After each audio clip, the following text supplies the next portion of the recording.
Praise the lord. ప్రభునందు ప్రియులారా, మీ అందరకు ఒక ప్రార్థన అంశతను తీసుకుని వచ్చి ఉన్నాను. అదేమనగా, దేవుని మహాకృపను బట్టి అనేక సంవత్సరముల నుండి ఏజెన్సీ గిరిజన ప్రాంత పల్లెలలో సువార్త పరిచర్య చేయొచ్చు వచ్చుచుంటున్నాం. అలాగే ఈ సంవత్సరంలో కూడా మేము మార్చి నెల 3, 4, 5, 6 తారీఖులలో సువార్త పరిచర్య కొరకు బయలుదేరి వెళ్ళబోతుంటున్నాం. వింటున్నారండి? పగలు గ్రామాల వెంబడి సువార్త పరిచర్య చేయొచ్చు, సువార్త కరపత్రికలు, బైబిళ్ళు పంచుతూ, రాత్రి కాల వేళ వీధి సువార్త కూడికలు నిర్వహించడానికి సిద్ధపడబోతున్నాం.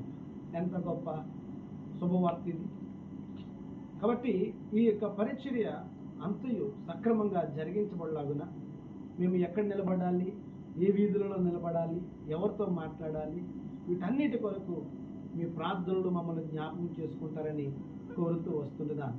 ప్రభునందు ప్రియులారా, మరొక అంశం అనగా, మేము సువార్త పరిచర్య చేయడం మాత్రమే కాదు కానీ ఆయా చోట్ల మరి ఎవరైతే నిరుపేదలుగా మరీ కడుపేదలుగా ఉన్నారో వారికి కొంత సహాయము అందించాలని, ఇదిగో మరి కొన్ని నూతనమైనటువంటి వస్త్రాలు, మరికొన్ని 1-2 సార్లు యూజ్ చేసి వాష్ చేసినటువంటి బట్టలు మేము సిద్ధం చేసి పట్టుకుని వెళుతుంటున్నాం.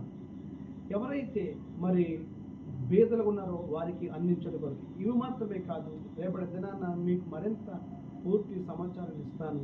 నిత్యావసర సరుకులు కొన్ని మేము పట్టుకుని వెళుతుంటున్నాం. కొన్ని నిత్యావసర పాత్రలు సైతం మేము పట్టుకుని వెళుతుంటున్నాం. మనము దేవుని యొక్క ప్రేమను, సిలువ సువార్తను చేయడం కాదు, కొంతమంది ఇబ్బందుల్లో ఉన్నటువంటి వారిని క్రియలతో కూడా మనం ప్రేమించవలసిన వారిగా ఉన్నామని దేవుని యొక్క వాక్యము మనకి ఎంతో స్పష్టంగా, భక్తుడైనటువంటి యాహాను భక్తుడు తన యొక్క పత్రికలలో రాసినటువంటి యాహాను పత్రిక మొదటి పత్రికలో ఈ విషయాన్ని ఎంతో స్పష్టంగా చెప్పినాడు. మరి దానిని నేను చదివి వినిపిస్తుంటున్నాను, వినండి. 3వ అధ్యాయము 18వ వచనం. చిన్నపిల్లలారా, మాటతోనూ నాలుగుతోనూ కాక క్రియతోనూ సత్యముతోనూ ప్రేమించుము. ఎలా అండి? క్రియతో కూడా మనము ప్రేమను తెలియపరచాలి.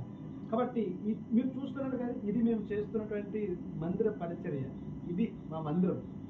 మా మందిరము ఎలా ఉన్నా కానీ, మా పరిస్థితులు ఎలా ఉన్నా కానీ దేవుని ప్రేమను అందించడానికి మేము అపేక్ష కలిగి మేము వెళ్తున్నాం. కాబట్టి ఈ